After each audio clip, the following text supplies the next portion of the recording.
இந்த கிழவி 1000 தான் மருமவளை குறை சொன்னாலும் மருமவ இவளை தாங்குன்னு தாங்குறா. நல்லா தின்னுபிட்டு உட்காந்து டிவில பாக்குறா. ஒரே சிரிப்பா போச்சு. என்னதே நல்ல டிவி பாக்குறிய போல. பேதியில போவா வந்துட்டாளா? இவ கொல்லி கண்ணுல தீயதான் வைக்கணும். இன்னைக்கு பாத்துட்டு போனானா நாளைக்கு சரிஞ்சலா போயிருவேன். என்னதே சத்தத்தையே காணும், டிவி பாக்குறீங்களான்னு கேட்டேன்.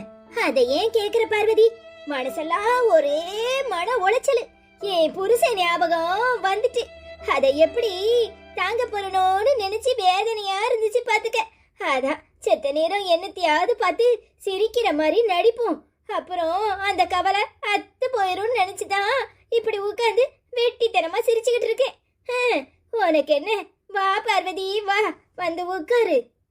பாவமே கிழவி ஆத்துக்கு போன புருஷனே 50 வருஷத்துக்கு அப்புறம் இப்ப நினைச்சுக்கிட்டு இருக்காளாம். எப்படி நடிக்கிறா? நம்மள அப்படியே கண்ணை போட்டு கரைச்சு போடுவாப்பலையே. கூப்பிடுதா?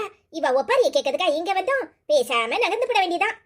என்ன பார்வதி வா, வந்து உட்காரு.